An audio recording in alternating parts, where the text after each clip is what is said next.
Okay, good evening all. അങ്ങനെ നമ്മൾ 4-5 series ഇപ്പൊ ഇതിനോടകം കഴിഞ്ഞിട്ടുണ്ട്. ഇപ്പൊ 6ാമത്തെ ഭാഗത്തിലേക്ക് കടക്കുവാണ്. ഇതിനു മുന്നേ ഉള്ള 5 സീരീസുകളും നിങ്ങൾ കണ്ട് എന്ന് ഉറപ്പുവരുത്തുക. 5 അല്ല 4 സീരീസ് കേട്ടോ. ഇതിനു മുന്നേ 4 എടുത്തിട്ടുണ്ട്. 4 കണ്ടെന്ന് ഉറപ്പുവരുത്തുക. എന്നിട്ട് ഈ ഒരു ഭാഗത്തേക്ക് വരിക. എങ്കിലും ആ ഒരു ഓർഡറിൽ കാര്യങ്ങൾ മനസ്സിലാവുള്ളൂ. നമ്മൾ ഈ BNSന്റെ ചാപ്റ്റർ 5 ആണ് ഇനി നോക്കാൻ പോകുന്നത്. ചാപ്റ്റർ 4 വരെയും കഴിഞ്ഞ ക്ലാസ്സിൽ നോക്കി. ചാപ്റ്റർ 5 ഒഫൻസസ് അഗെയിൻസ്റ്റ് വിമൺ, സ്ത്രീകൾക്കെതിരെയും അതേപോലെ തന്നെ ഒഫൻസസ് അഗെയിൻസ്റ്റ് ചിൽഡ്രൻസിനെതിരെയും ഉണ്ടാകുന്ന ഒഫൻസുകൾ ഏതൊക്കെയാണെന്നുള്ളതാണ് ചാപ്റ്റർ 5 പറയുന്നത്. സ്ത്രീകൾക്കെതിരെ നമ്മുടെ സമൂഹത്തിൽ നടക്കുന്ന ഒരുപാട് അതിക്രമങ്ങൾ നമുക്കറിയാം. റേപ്പ് ഉണ്ട്, സ്ത്രീകളെ ബലാത്സംഗം ചെയ്യുന്നു, സ്ത്രീകളെ ഗാർഹിക പീഡനം നടത്തുന്നു, അവരുടെ മേൽ സ്ത്രീധനം ആവശ്യപ്പെട്ട് അവരെ സ്ത്രീധന കൊലപാതകങ്ങൾ നടത്തുന്നു, ഒളിഞ്ഞു നോക്കുന്നു, പുറകെ നടന്ന് ശല്യം ചെയ്യുന്നു. ഒരുപാട് രീതിയിലുള്ള മോശമായ രീതിയിലുള്ള പ്രവൃത്തികൾ സ്ത്രീയോട് എന്ത് ചെയ്യുന്നുണ്ട്, സമീപിക്കപ്പെടുന്നുണ്ട് എന്നുള്ളതാണ് നേര്. അപ്പോൾ ഈ ഒരു ഭാഗത്തിന്റെ അകത്ത് ഒരുപാട് ഒഫൻസുകൾ ഉണ്ട്. ചാപ്റ്റർ 5 ഈ ഒഫൻസ് അഗെയിൻസ്റ്റ് വിമൺ എന്ന് പറഞ്ഞ ഒരു ടോപ്പിക് ഡിസ്കസ് ചെയ്യുന്നത്. അപ്പൊ ആ ഒരു ഭാഗം നമുക്ക് നോക്കാം. അതിൽ തന്നെ ഒന്നാമതായിട്ട് സെക്ഷൻ 75 പറയുന്നുണ്ട് സെക്ഷുവൽ ഹറാസ്മെന്റ്. ഒരു ആള് ഒരു സ്ത്രീയുടെ നേര് സെക്ഷുവൽ ഹറാസ്മെന്റ് നടത്തിയാൽ എന്താണ് പണിഷ്മെന്റ് അയാൾക്ക് കിട്ടാൻ പോകുന്നത്. സെക്ഷുവൽ ഹറാസ്മെന്റ് എന്ന് പറഞ്ഞാൽ എന്തൊക്കെയാണ് എന്നുള്ളതാണ് ഇവിടെ പറയുന്നത്. സെക്ഷുവൽ ഹറാസ്മെന്റ് എന്ന് വെച്ച് കഴിഞ്ഞാൽ നിങ്ങൾ ഈ സ്ക്രീനിലുള്ള ഈ ഫുള്ള് വായിക്കണ്ട, കാരണം അത് LLB സ്റ്റുഡൻസ് പഠിക്കാൻ വേണ്ടി ആ ഒരു രീതിയിൽ ഉണ്ടാക്കിയ നോട്ടാണ്. അപ്പൊ നിങ്ങൾ ഈ സ്ക്രീനിൽ കാണുന്നത് ഫുള്ള് വായിക്കണ്ട, ഞാൻ ഒരു ചുരുക്കി പറഞ്ഞുതരാം. സെക്ഷുവൽ ഹറാസ്മെന്റ് നോട്ടായിട്ട് എഴുതിയെടുത്താൽ മതി. സെക്ഷുവൽ ഹറാസ്മെന്റ് എന്ന വാക്കിന്റെ അർത്ഥം 4 രീതിയിലാണ് ഡിഫൈൻ ചെയ്തേക്കുന്നത്. ഒരു ആണ് പെണ്ണിനോട് സെക്ഷുവൽ ചോയോടുകൂടി സംസാരിക്കുക, അവരെ ലൈംഗിക ബന്ധത്തിന് ഏർപ്പെടാൻ വേണ്ടി അവരെ ക്ഷണിക്കുക. മൂന്നാമത്തത് അവർക്ക് പൊണോഗ്രഫിക്കലി ആയിട്ടുള്ള ലൈംഗികമായിട്ടുള്ള വീഡിയോസ് കാണിച്ചു കൊടുക്കുക, അവരുടെ ഇഷ്ടമില്ലാതെ തന്നെ. നാലാമത്തത് അവരുടെ ശരീരത്തെ പറ്റി സെക്ഷുവലി റിമാർക്കുകൾ പറയുക, നിന്റെ ശരീരം ഈ രീതിയിലാണ് ആ രീതിയിലാണെന്നൊക്കെ പറയുക. അപ്പോൾ ഒരു സ്ത്രീയുടെ നേരെ ആ സ്ത്രീയോട് സെക്ഷുവൽ ചൊവ്വയോടുകൂടി സംസാരിക്കുക, ആ സ്ത്രീയോട് ലൈംഗിക ബന്ധത്തിൽ ഏർപ്പെടാൻ വേണ്ടി ആവശ്യപ്പെടുക, ആ സ്ത്രീയുടെ അനുവാദമില്ലാതെ ആ സ്ത്രീയുടെ മുമ്പിൽ വെച്ച് പൊണോഗ്രഫിക്കലി ആയിട്ടുള്ള വീഡിയോസ്, ലൈംഗിക ബന്ധത്തിൽ ഏർപ്പെടുന്ന വീഡിയോസ് എന്തെങ്കിലും കാണിച്ചു കൊടുക്കുക, ആ സ്ത്രീയോട് സെക്ഷുവലി ആ സ്ത്രീയുടെ ശരീരത്തെ സെക്ഷുവലി റിമാർക്ക് ചെയ്ത് സംസാരിക്കുക. ഈ പറയപ്പെട്ടിട്ടുള്ള പ്രവൃത്തി ചെയ്ത ആളെ സെക്ഷുവൽ ഹറാസ്മെന്റ് ചെയ്തു എന്നാണ് പറയുന്നത്. അപ്പൊ ഇതിന്റെ പണിഷ്മെന്റ് എന്തൊക്കെയാണെന്ന് നമുക്ക് നോക്കാം. ആദ്യം പറഞ്ഞ കാര്യം ഉണ്ടല്ലോ, അതായത് സെക്ഷുവൽ ചൊവ്വയോടുകൂടി സംസാരിക്കുക, സെക്ഷുവൽ രീതിയിൽ ഒരു സ്ത്രീയെ സമീപിക്കുക, അങ്ങനെ ചെയ്തു കഴിഞ്ഞാൽ 3 വർഷം വരെയുള്ള തടവ് ശിക്ഷ കിട്ടും. അപ്പോ ലൈംഗികപരമായിട്ടുള്ള രീതിയിൽ ആ ചൊവ്വയോടുകൂടി ഒരു സ്ത്രീയോട് സംസാരിക്കുകയോ ആ സ്ത്രീയെ അത്തരം കാര്യങ്ങളിൽ പ്രേരിപ്പിക്കുകയോ കാര്യങ്ങളോ ചെയ്താൽ ആ രീതിയിൽ ഒരു സ്ത്രീയോട് സമീപനം നടത്തിയാൽ 3 വർഷം വരെയുള്ള തടവ് ശിക്ഷ ലഭിക്കും. പിന്നെ പറഞ്ഞത് ഒരു ലൈംഗിക ബന്ധത്തിന് വേണ്ടി ഒരു സ്ത്രീയെ ക്ഷണിക്കുക, അല്ലെങ്കിൽ സ്ത്രീയുടെ അനുവാദം ഇല്ലാതെ സ്ത്രീക്ക് ലൈംഗിക ബന്ധത്തിൽ ഏർപ്പെടുന്ന വീഡിയോസ് എല്ലാം കാണിച്ചു കൊടുക്കുക, അല്ലെങ്കിൽ അവരുടെ ശരീരത്തെ അത്തരം റിമാർക്കുകൾ പറയുക, ഇത് 3 ഇത് 3 ചെയ്താൽ സെയിം പണിഷ്മെന്റ് ആണ്. 1 ഇയർ വരെയുള്ള തടവ് ശിക്ഷയായിരിക്കും കിട്ടുന്നത്. അപ്പൊ രണ്ടിനും വ്യത്യാസമുണ്ട്. ആദ്യം പറഞ്ഞ ഒഫൻസ് ഒരു സെക്ഷുവൽ ചോയോടുകൂടി സംസാരിക്കുക, അല്ലെങ്കിൽ ഫിസിക്കൽ കോണ്ടാക്ട്, അവരെ സമീപിക്കുക, അതായത് സംസാരിച്ചാൽ മാത്രം പോരാ, അവരുടെ ദേഹത്ത് ടച്ച് ചെയ്യുക, സെക്ഷുവൽ ചോയോടുകൂടി അവിടെയും ഇവിടെയൊക്കെയോ വളരെ മോശമായ രീതിയിൽ ടച്ച് ചെയ്യുക, അതാണ് ഒന്നാമത്തത്. സംസാരിക്കൽ മാത്രമല്ല കേട്ടോ, ഒരു സ്ത്രീയുടെ ദേഹത്ത് സെക്ഷുവലി പർപ്പസോടുകൂടി, സെക്ഷുവൽ മെന്റാലിറ്റി ഉള്ള ഒരു പർപ്പസോടുകൂടി ഒരു സ്ത്രീയുടെ ദേഹത്ത് ആ ഒരു രീതിയിൽ സ്പർശിച്ചാൽ 3 വർഷം വരെയുള്ള തടവ് ശിക്ഷ കിട്ടും. ഒരു സ്ത്രീയെ ലൈംഗിക ബന്ധത്തിൽ ഏർപ്പെടാൻ വേണ്ടി ക്ഷണിച്ചു, അല്ലെങ്കിൽ ആവശ്യപ്പെട്ടു, അല്ലെങ്കിൽ അവരുടെ ഇഷ്ടമില്ലാതെ തന്നെ അവർക്ക് പൊണോഗ്രഫിക്കൽ വീഡിയോസ് കാണിച്ചു കൊടുത്തു, അല്ലെങ്കിൽ അവരോട് അവരുടെ ശരീരത്തെ പറ്റി സെക്ഷുവൽ റിമാർക്കുകളൊക്കെ പറഞ്ഞു കഴിഞ്ഞാൽ ഈ 3 രീതിയിലുള്ള ഒഫൻസ് ചെയ്താലും 1 ഇയർ വരെയുള്ള ഇംപ്രിസ്മെന്റ് ആയിരിക്കും കിട്ടാൻ പോകുന്നത്. അപ്പൊ സെക്ഷൽ ഹറാസ്മെന്റ് എന്ന് പറഞ്ഞ ടോപ്പിക്കിൽ രണ്ട് കാര്യങ്ങളുണ്ട്. നാല് കാര്യങ്ങളുണ്ട്. അതിൽ ഒന്നാമത്തെ കാര്യത്തിന്റെ പണിഷ്മെന്റ് വേറെയാണ്, ബാക്കി മൂന്നെണ്ണത്തിന്റെ പണിഷ്മെന്റ് വേറെയാണ്. നാല് കാര്യങ്ങളാണ് സെക്ഷൽ ഹറാസ്മെന്റ്. ഒരു സ്ത്രീയോട് എന്ത് ചെയ്യുക, സെക്ഷൽ ചൊവ്വയോടുകൂടി സമീപിക്കുക, അവരുടെ ദേഹത്ത് സെക്ഷൽ ഫേവറോടുകൂടി എന്ത് ചെയ്യുക, ടച്ച് ചെയ്യുക. അങ്ങനെ ചെയ്താൽ 3 വർഷം വരെയുള്ള തടവ് ശിക്ഷ കിട്ടും. രണ്ടാമത്തത് ഒരു സെക്ഷൽ ഇന്റർകോഴ്സിന് വേണ്ടി ഒരു സ്ത്രീയെ ക്ഷണിക്കുക, ആവശ്യപ്പെടുക, അവരുടെ ഇഷ്ടമില്ലാതെ തന്നെ അവരെ വീഡിയോസ് കാണിക്കുക, അല്ലെങ്കിൽ അവരെ പറ്റി എന്തെങ്കിലും സെക്ഷലി റിമാർക്കുകൾ, അവരുടെ ശരീരത്തെ പറ്റി നിന്റെ ശരീരം ഇത്തരത്തിലാണ്, ആ രീതിയിലാണ് എന്നൊക്കെയുള്ള രീതിയിൽ അഭിപ്രായങ്ങളൊക്കെ പറയുക, അതെല്ലാം ഒഫൻസ് ആണ്. അത് ചെയ്തു കഴിഞ്ഞാൽ 1 ഇയർ വരെയുള്ള ഇംപ്രിസ്മെന്റ് കിട്ടുന്നതാണ്. ആ ഒരു പോയിന്റ് ഇവിടെ പ്രത്യേകം ഓർത്തു വെക്കുക. അടുത്ത ഒന്നാണ് സെക്ഷൻ 77 വോയറിസം. ഇതാണ് ഒളിഞ്ഞുനോട്ടം എന്നൊക്കെ പറയില്ലേ. സ്ത്രീകൾ കുളിക്കുന്ന സ്ഥലങ്ങളോ അല്ലെങ്കിൽ അവർ പ്രൈവറ്റ് ആയിട്ടുള്ള എന്തെങ്കിലും കാര്യങ്ങൾ ചെയ്യുന്ന സ്ഥലങ്ങളിലോ ഒരാള് സ്വമേധയാൽ വാച്ച് ചെയ്തു, അല്ലെങ്കിൽ അയാൾ എന്ത് ചെയ്തു, ക്യാപ്ചർ ചെയ്തു, ഫോട്ടോ എടുത്തു അല്ലെങ്കിൽ വീഡിയോ എടുത്തു. അപ്പൊ വീഡിയോ എടുക്കൽ മാത്രമല്ല ഒളിഞ്ഞുനോട്ടം, സ്വന്തം പോയി നോക്കിയാലും അത് ഒളിഞ്ഞുനോട്ടമാണ്, അല്ലെങ്കിൽ ഫോണിലൂടെ വീഡിയോ എടുത്താലും ഒളിഞ്ഞുനോട്ടമാണ്. ഒരു സ്ത്രീ അവരുടെ പ്രൈവറ്റ് ആയിട്ടുള്ള ഏതെങ്കിലും രീതിയിലുള്ള ആക്ടുകൾ ചെയ്യുന്ന സ്ഥലങ്ങളിൽ അവർ ഒറ്റക്കാണ് എന്ന് തോന്നിപ്പിക്കുന്ന സ്ഥലങ്ങളിൽ അവരെന്തെങ്കിലും ചെയ്യുമ്പോൾ അത് ആരെങ്കിലും വാച്ച് ചെയ്താൽ, ഇപ്പൊ കുളിക്കണത് തന്നെ വാച്ച് ചെയ്യണം എന്നില്ല, ഒരു സ്ത്രീ ഒറ്റക്ക് ഒരു മുറിയിൽ വാതിലടച്ചിരിക്കുന്നതാണ് എങ്കിൽ അതിന്റെ സൈഡിൽ കൂടി വന്ന് ക്യാമറ വെച്ചിട്ട് അത് പതിപ്പിക്കലും വോയറിസമാണ്. ഒരു സ്ത്രീ പ്രൈവറ്റ് ആയിട്ട് ഒറ്റക്ക് മറ്റാരും നോക്കുന്നില്ല എന്ന വിശ്വാസത്തോടു കൂടി ഇരിക്കുന്ന സ്ഥലങ്ങളിൽ ചെന്നിട്ട് നോക്കുകയോ അല്ലെങ്കിൽ ഫോണിലൂടെ ഫോട്ടോയോ വീഡിയോ എടുക്കുകയോ ചെയ്താൽ അതിനെ വോയറിസം എന്നാണ് വിളിക്കുക. വോയറിസം ചെയ്തു കഴിഞ്ഞാൽ 2 രീതിയിലുള്ള പണിഷ്മെന്റ് ആണ് ഉള്ളത്. ആദ്യമായിട്ട് വോയറിസം ഒളിഞ്ഞുനോട്ടം ചെയ്യുന്ന ആളുകൾക്ക് 3 വർഷം വരെയുള്ള തടവ് ശിക്ഷ ലഭിക്കും. കോടതി തീരുമാനിക്കും 3 വർഷത്തിൽ എത്ര കൊടുക്കണം എന്നുള്ളത്.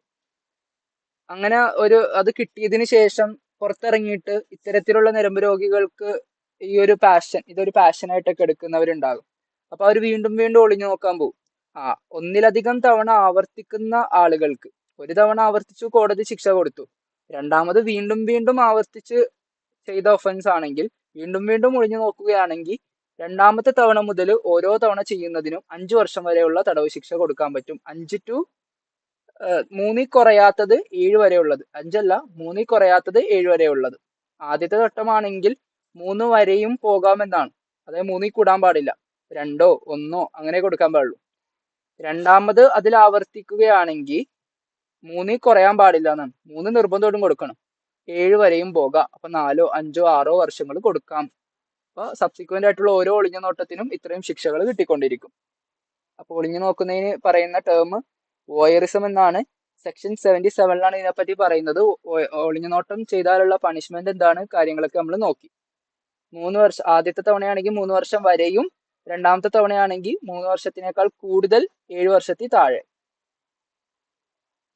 അടുത്തതാണ് സ്റ്റോക്കിംഗ്. സ്റ്റോക്കിംഗ് എന്ന് പറഞ്ഞു കഴിഞ്ഞാൽ ഒരു സ്ത്രീയുടെ പുറകെ നടന്ന് ശല്യപ്പെടുത്തുക, അവരുടെ പ്രവർത്തനങ്ങൾ എപ്പോഴും വാച്ച് ചെയ്ത് അവരെ ബുദ്ധിമുട്ടിപ്പിക്കുക, പിന്നാലെ നടക്കുക, പൂവാല ശല്യം ചെയ്യുക, ഇങ്ങനെയുള്ള പ്രവൃത്തികളെയാണ് സ്റ്റോക്കിംഗ് എന്ന് വിളിക്കുക. ഒരാൾ ഈ പൂവാല ശല്യം ചെയ്ത് ഒരു സ്ത്രീയുടെ പുറകെ നടന്ന് ബുദ്ധിമുട്ടിച്ചു കഴിഞ്ഞാൽ എന്താണ് ശിക്ഷ കിട്ടാൻ പോകുന്നത്? യെസ്, നോക്കാം. ഇതിനും ഫസ്റ്റ് ഒഫൻസും ഉണ്ട്, സബ്സിക്വന്റ് ഒഫൻസും ഉണ്ട്. ആദ്യമായി ചെയ്തു കഴിഞ്ഞാൽ 3 വർഷം വരെയുള്ള ശിക്ഷ കിട്ടും, വോയറിസത്തിനെ പോലെ തന്നെ. വീണ്ടും ഇത് ആവർത്തിക്കണമെങ്കിൽ 5 വർഷം വരെയുള്ള ശിക്ഷ കിട്ടാം. അപ്പൊ ആദ്യത്തെ തവണയാണെങ്കിൽ 3 വർഷം വരെയും, രണ്ടാമത്തെ തവണയാണെങ്കിൽ 5 വർഷം വരെയുള്ള ശിക്ഷ കിട്ടാം എന്ന പോയിന്റ് ഓർത്ത് വെക്കുക. അപ്പൊ വോയറിസത്തിൽ അങ്ങനെയാണ്. ആദ്യമാണെങ്കിൽ 3 തവണ, സ്റ്റോക്കിങ്ങിൽ എങ്ങനെയാണ്, ആദ്യത്തെ തവണയാണെങ്കിൽ 3 വർഷം വരെയും കൊടുക്കാം, രണ്ടാമത്തതിൻ്റെ അകത്ത് 5 വർഷം വരെയും കൊടുക്കാം എന്നാണ്. അപ്പൊ ഇതിൻ്റെ അകത്ത് എത്ര ശിക്ഷ കൊടുക്കണം എന്നുള്ളത് കോടതിക്ക് തീരുമാനിക്കാം. അപ്പൊ നമ്മൾ ഇതിനോടകം 3 ഒഫൻസുകളെ പറ്റി പഠിച്ചു: സെക്ഷുവൽ ഹറാസ്മെന്റ്, വോയറിസം, സ്റ്റോക്കിംഗ്. ഈ 3 കാര്യങ്ങളാണ് നമ്മൾ ഇതുവരെയും പഠിച്ചത്. അടുത്തൊരു ഒഫൻസ് ആണ് റേപ്പ്. ബലാത്സംഗം ചെയ്യാന്നൊക്കെ പറയില്ലേ. ബലാത്സംഗം എന്ന് പറഞ്ഞാൽ എന്താ? റേപ്പ്. ഒരു സ്ത്രീയുടെ ദേഹത്ത് ടച്ച് ചെയ്താൽ അത് റേപ്പ് ആകും? ഇല്ല. ഒരു സ്ത്രീയുടെ പ്രൈവറ്റ് പാർട്ടിൽ ടച്ച് ചെയ്താൽ അത് റേപ്പ് ആവും? ഇല്ല. അതൊക്കെ സെക്ഷുവൽ ഹറാസ്മെന്റ് ആണ്. റേപ്പ് എന്ന് വിളിക്കണമെങ്കിൽ, ബലാത്സംഗം എന്ന് യൂസ് ചെയ്യണമെങ്കിൽ അതിന് കുറച്ച് എലമെന്റ്സ് ഉണ്ട്. അതെ, ഒരാള് ഇവിടെ പറയുന്നുണ്ട്, ഒരു മെയിൽ ആയിട്ടുള്ള ഒരാള് തന്റെ മുൻഭാഗത്തിലെ അവയവം, ലൈംഗികമായിട്ടുള്ള ആ ഒരു അവയവം സ്ത്രീയുടെ വജൈന ഉറേത്ര എയ്നസ്, 3 പ്രൈവറ്റ് പാർട്ടാണ് സ്ത്രീനുള്ളത്. 3 പ്രൈവറ്റ് പാർട്ടിൽ ഏതെങ്കിലും ഒരു പ്രൈവറ്റ് പാർട്ടിലേക്ക് ഇൻസേർട്ട് ചെയ്താൽ അല്ലെങ്കിൽ എൻറ്റർ ചെയ്യിപ്പിച്ചാൽ അതിനെ റേപ്പ് എന്ന് വിളിക്കും. അപ്പോൾ ഒരാണ് തന്റെ മുൻഭാഗത്തുള്ള പ്രൈവറ്റ് പാർട്ട് ഒരു സ്ത്രീയുടെ 3 പ്രൈവറ്റ് പാർട്ടിൽ ഏതെങ്കിലും ഒന്നിൽ ഇൻസേർട്ട് ചെയ്തു, അല്ലെങ്കിൽ തന്റെ പെനിസ് അല്ല, ഒരു ആണ് എന്ത് ചെയ്തില്ല, തന്റെ പ്രൈവറ്റ് പാർട്ട് അല്ല, തന്റെ വിരലോ അല്ലെങ്കിൽ തന്റെ കാലോ അല്ലെങ്കിൽ മറ്റേതെങ്കിലും അവയവമോ സ്ത്രീയുടെ ഏതെങ്കിലും മൂന്നാലൊരു പ്രൈവറ്റ് പാർട്ടിലോട്ട് എൻ്റർ ചെയ്യിപ്പിച്ചു. അങ്ങനെ ചെയ്യിപ്പിച്ചാൽ അതിനെയും റേപ്പ് എന്ന് വിളിക്കും. അല്ലെങ്കിൽ ഒരു ആണ് എന്ത് ചെയ്തു, അയാളുടെ വായ ഈ പറയപ്പെട്ടിട്ടുള്ള പ്രൈവറ്റ് പാർട്ടിൽ എവിടെയെങ്കിലും അപ്ലൈ ചെയ്തു, എവിടെയെങ്കിലും പ്രൈവറ്റ് പാർട്ടിയിൽ മുട്ടിപ്പിച്ചു. ഇങ്ങനെ ചെയ്താൽ ഇതിനെയും റേപ്പ് എന്നാ വിളിക്കാം. അപ്പൊ ഈ പറയപ്പെട്ടുള്ള കാര്യങ്ങളെ മാത്രമേ നമുക്ക് റേപ്പ് എന്ന് വിളിക്കാൻ പറ്റുള്ളൂ. അല്ലാതെ കൈകൊണ്ട് ചെറുതായി അവിടെ ഒന്ന് ടച്ച് ചെയ്തു പോയി എന്നതിനെ ഒന്നും നമുക്ക് എന്ത് ചെയ്യാൻ വിളിക്കില്ല, റേപ്പ് എന്ന് വിളിക്കാൻ പറ്റൂല. അതൊക്കെ സെക്ഷുവൽ ഹറാസ്മെന്റ് ആണ്. റേപ്പ് ആകണമെങ്കിൽ ഒരാണ് തന്റെ മെയിൽ പാർട്ട്, ഒരു പ്രൈവറ്റ് പാർട്ട് സ്ത്രീയുടെ 3 പ്രൈവറ്റ് പാർട്ടിൽ ഏതെങ്കിലും ഒരു പ്രൈവറ്റ് പാർട്ടിയിൽ പ്രവേശിപ്പിക്കണം.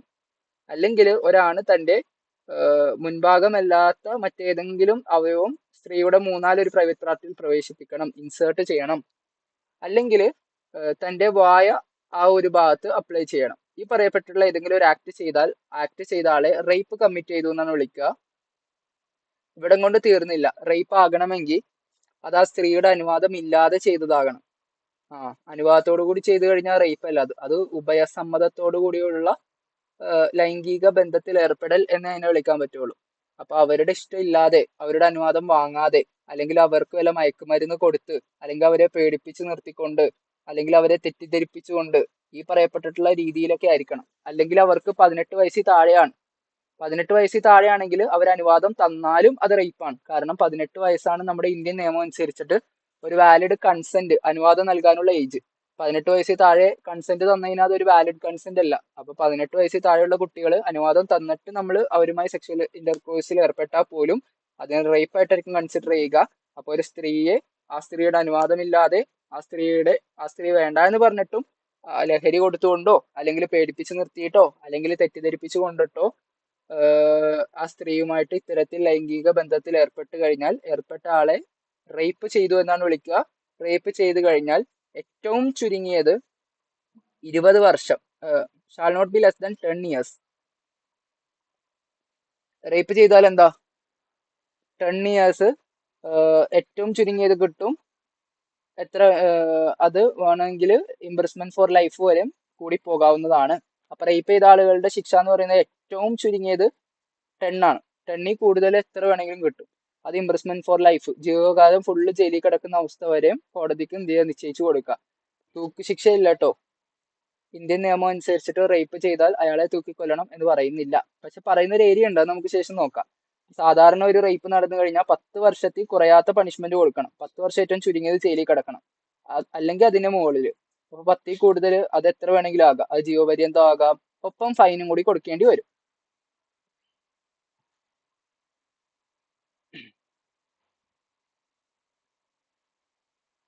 അതെ. ഇനി വേറൊരു കേസ് ഉണ്ട്. 16 വയസ്സിൽ താഴെയുള്ള കുട്ടികളെ റേപ്പ് ചെയ്താൽ, അത് സാധാരണ റേപ്പിന്റെ കാര്യമാണ് അവിടെ പറഞ്ഞത്. 16ന് മുകളിൽ പ്രായമുള്ള കുട്ടികളെ റേപ്പ് ചെയ്താലാണ് 10 വർഷത്തിന്റെ കാര്യം പറഞ്ഞത്.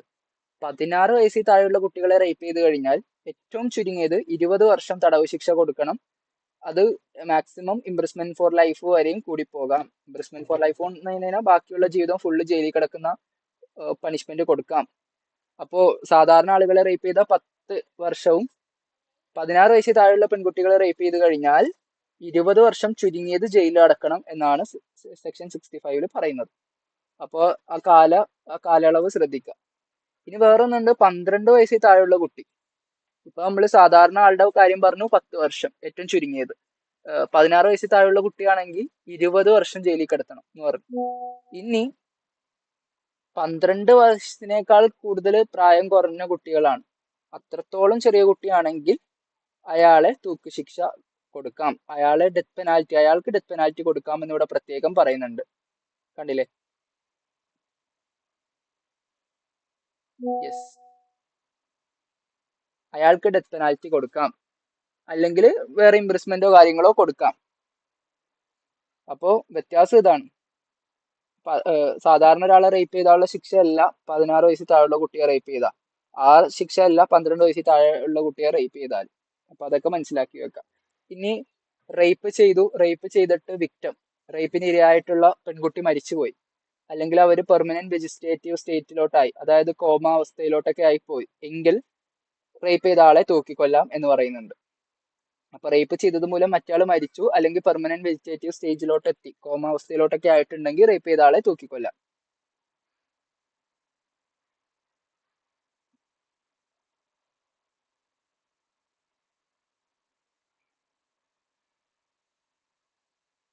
പിന്നെ ഒന്നാണ് ഡൗറി ഡെത്ത്. ഇതും അറിഞ്ഞിരിക്കേണ്ട ഒരു പ്രധാനപ്പെട്ട പോയിന്റ് ആണ്.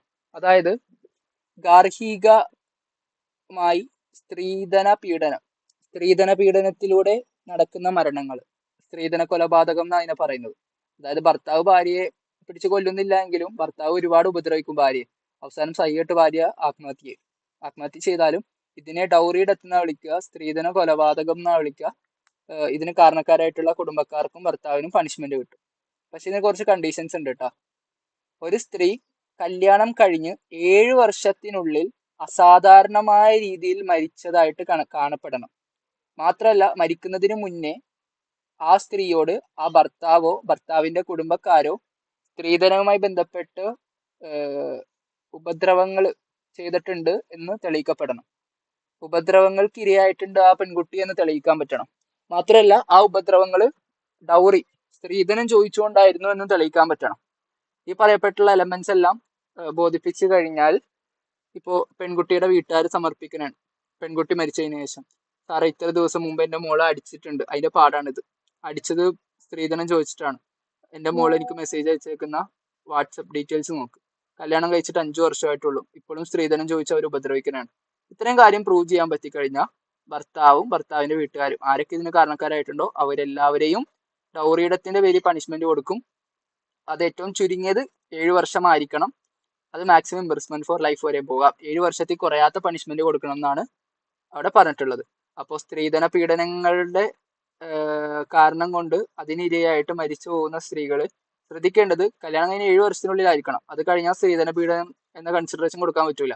7 വർഷത്തിനുള്ളിൽ അസാധാരണമായ രീതിയിൽ മരിക്കുകയും മരണത്തിന് മുന്നേ അവര് ക്രുവാലിറ്റി നേരിട്ടിട്ടുണ്ടെന്ന് തെളിയിക്കാൻ പറ്റണം. അവർക്ക് അതിക്രമങ്ങൾ നേരിട്ടിട്ടുണ്ടെന്നുള്ളത്. മാത്രമല്ല, അതിക്രമങ്ങളെല്ലാം തന്നെ ഡൗറി ആവശ്യപ്പെട്ടുകൊണ്ടുള്ളതായിരുന്നു എന്നും പ്രൂവ് ചെയ്യാൻ പറ്റണം. ഇത്രയും കാര്യങ്ങൾ തെളിയിക്കാൻ പറ്റിയാൽ ആ ഒരു മരണത്തിനെ ഡൗറി ഡെത്ത് എന്ന് വിളിക്കാം. അതിന് കാരണക്കാരായിട്ടുള്ള ആളുകളെ 7 വർഷത്തിൽ കുറയാത്ത തടവ് ശിക്ഷ കൊടുക്കാൻ പറ്റുന്നതാണ് എന്നിവിടെ പറയുന്നുണ്ട്. ഈ ഒരു പോയിന്റ് എന്ത് ചെയ്യുക, പ്രത്യേകം ഓർത്ത് വെക്കുക.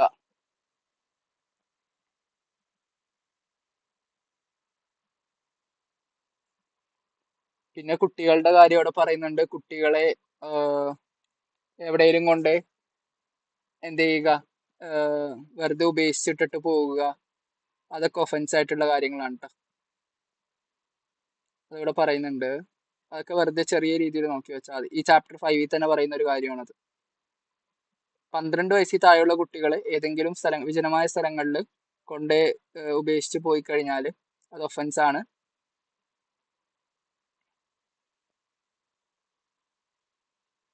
ഏഴ് വർഷം വരെയുള്ള തടവ് ശിക്ഷ ലഭിക്കാവുന്ന ഒഫൻസ് ആണ്. പിന്നെ കുട്ടികളെ കൊണ്ട് ജോലി ചെയ്യിപ്പിക്കുക, അല്ലെങ്കിൽ ഒരു തെറ്റ് ചെയ്യാൻ വേണ്ടി കുട്ടികളെ വാടകയ്ക്ക് കൊടുക്കുക, അല്ലെങ്കിൽ വാടകയ്ക്ക് എടുക്കുക, അതെല്ലാം 10 വർഷം വരെയും തടവ് ശിക്ഷ കിട്ടാവുന്ന ഒഫൻസുകളാണ്. 10 വയസ്സിൽ താഴെയുള്ള കുട്ടികളെ കക്കാൻ വേണ്ടി എന്ത് ചെയ്യുക, കിഡ്നാപ്പ് ചെയ്തുകൊണ്ട് പോവുക, അതൊക്കെ ഒഫൻസ് ആണ്. അങ്ങനെ ചെയ്താൽ 7 വർഷം വരെയുള്ള ശിക്ഷ ലഭിക്കുന്നതാണ്. വ്യഭിചാര ആവശ്യത്തിന് വേണ്ടി കുട്ടികളെ വാങ്ങുക, വിൽക്കുക, രണ്ടും ഒഫൻസ് ആണ്. 10 വർഷം വരെയും ശിക്ഷ ലഭിക്കാവുന്ന ഒഫൻസുകളാണ്. ഇത്രയും കാര്യങ്ങളാണ് നമുക്ക് ഇന്നത്തെ സെഷനിൽ നോക്കാനുള്ളത്. ഇന്നത്തെ ക്ലാസ്സിൽ നമ്മൾ ഒരുപാട് പ്രധാനപ്പെട്ട കാര്യങ്ങൾ പഠിച്ചു. സെക്ഷുവൽ ഹരാസ്മെന്റ് എന്താന്ന് പഠിച്ചു, റേപ്പ് എന്താന്ന് പഠിച്ചു, വോയറിസം എന്താന്ന് പഠിച്ചു, സ്റ്റോക്കിംഗ് എന്താന്ന് പഠിച്ചു, ഡൗറി ഡെത്ത് എന്താന്ന് പഠിച്ചു, പിന്നെ കുട്ടികളുമായി ബന്ധപ്പെട്ട ഒഫൻസുകളെയും കാര്യങ്ങളും പഠിച്ചു. ഇതെല്ലാം വളരെയധികം ഇമ്പോർട്ടൻ്റ് ആയിട്ട് നോക്കി വെക്കുക. വളരെയധികം എസെൻഷ്യൽസ് ആയിട്ടുള്ള പാർട്ടാണ്, ഭയങ്കരമായിട്ട് ഇമ്പോർട്ടൻ്റ് ആയിട്ടുള്ള ഭാഗമാണ്. അപ്പം അടുത്ത ക്ലാസ്സിൽ വരുന്നതിന് മുന്നേ ഇത് കേട്ട് മുഴുവനും നല്ല രീതിക്ക് പഠിച്ച് ക്ലിയർ ആക്കിയിട്ട് വരാൻ നോക്കുക. ഓക്കെ, അപ്പോൾ ഇന്ന് ഇത്രയും മതി. അടുത്ത ക്ലാസ്സിൽ കാണുന്നവരെ ഓക്കെ, ബൈ.